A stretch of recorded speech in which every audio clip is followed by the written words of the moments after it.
Служили сте кой? Супер. Ще стане много лесно и бързо, като всъщност основната ни цел ще бъде да направим нещо като реклама за това колко е важен и значим Илиевският манастир, какво можем да видим в него и по този начин да докажем неговото историческо значение. Аз съм Юлия и съм първа година учител по история в 54-то СОУ в Надежда. 54-то училище има ученици от 1 до 12 клас. Мисля, че са над 1500, тъй че е доста голямо. Аз преподавам на всички 7 класове и на 4 паралелки от 5-те класове. На 5-я клас съответно също преподавам от септември месец. За мен беше много важно първо и още преди да се запозная с учениците ми, много исках да наблегна на това те да могат да, освен да имат набор от академични познания, да могат да работят с различни типове материали, да работят в клас, да бъдат достатъчно мотивирани, да взимат участие и да могат да работят заедно по отделни групи.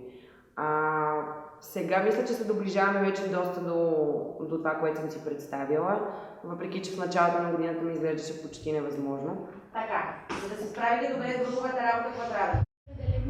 Разпределяме си задачите. Какво друго? Не се караме, добре и всички работят по-равно. Това е начинът, по който сигурно ще ни стигне времето, за да успеем да се справим.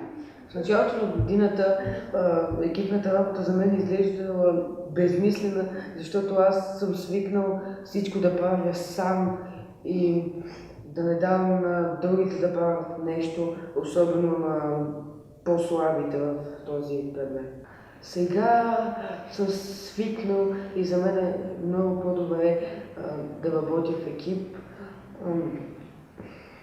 и особено изслушвам по-слабите в този предмет, защото в една екипна работа осъзнах, че те могат да дадат страхотни идеи, за които ти може никога да не се сетиш. При мен екипната работа в първия срок изглеждаше, така да го кажа, тъпа и много безмислена, защото от първи до четвърти клас не сме се учили на такава работа. В първия срок не съм се опитвал да работя, защото нямаше с кой, никой просто не искаше да работи с. Да, сега ми е много по-лесно, защото вече разбирам какво е чувството да си помагате с други хора. Къде сме? Полинарио. Близо до кой град, къде, защо, как? Кой е създател на манастира, какво е направи за утвърждаването му?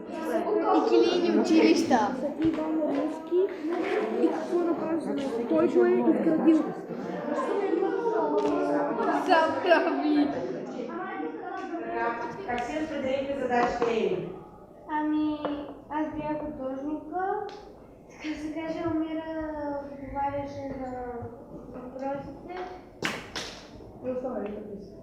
Останали ли тримата впечатлители, добре? Така, и всъщност накрая на всеки час ние имаме 4, си поставяме оценки за груповата работа. Имаме 4 основни критерии, по които следим дали груповата работа е била успешна.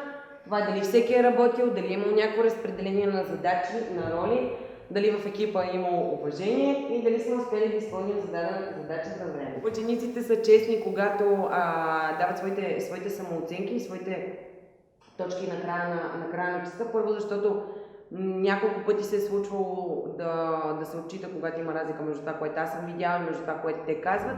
И имаш ли уважение между им? Да. Браво! И кога приключите?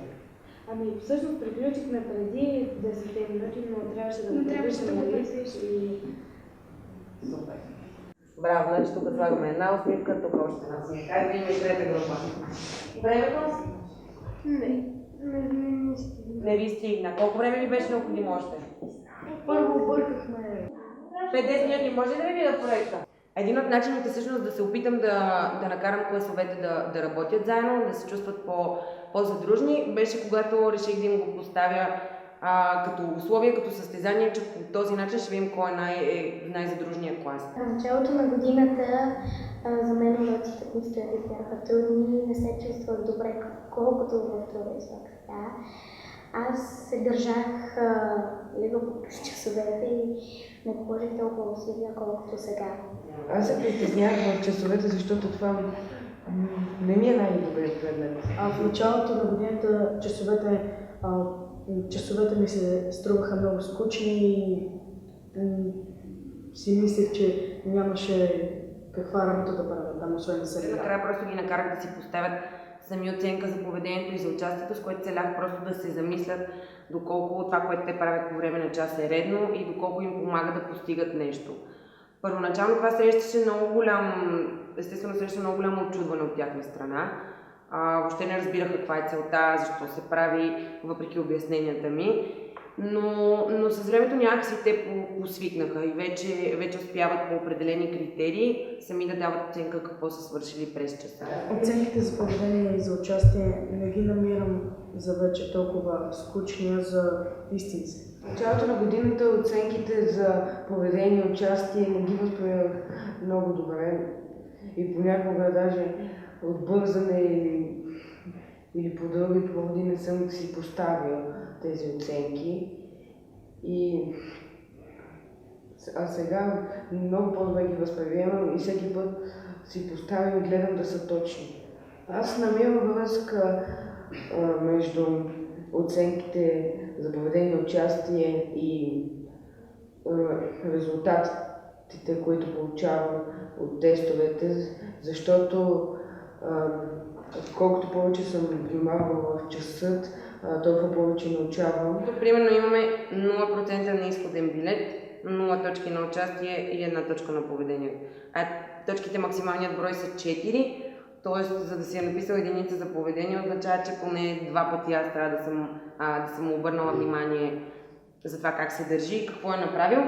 И след като е поставил 0 точки на участие, означава, че той самия е наясно, че въобще не е бил ангажиран в този час. Съответно, резултата от 0% по никакъв начин не би следвал да го изненада. Имаме много примери с 100% на резултата и съответно максимален брой точки за участие и за поведение. Да се повишават броя за участие, когато дигат ръка, за мен беше начинът да ги накарам да участват в час, защото и това беше много трудно през първия срок.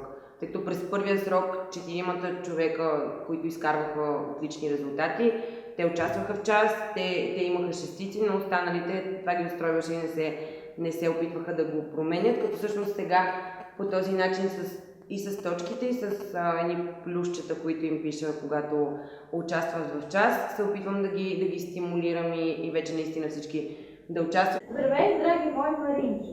Днес това ми с нощи да запозная с Рилския манастир. Той се намира в подножието на Рила планина и до река Рила. Създателят на манастира се казва Свети Иван Рилски. Той дарява средства за манастира и живее в него. Рилският манастир е бил опожарен от османците. Надявам се да ти хареса моето писмо за Рилския манастир. Когато ми дойдеш на гости, да го посетим заедно. По-добре да го видиш на живо, отколкото да го видиш на снимки пред компютъра. С много обич от мен. Браво! Супер, браво!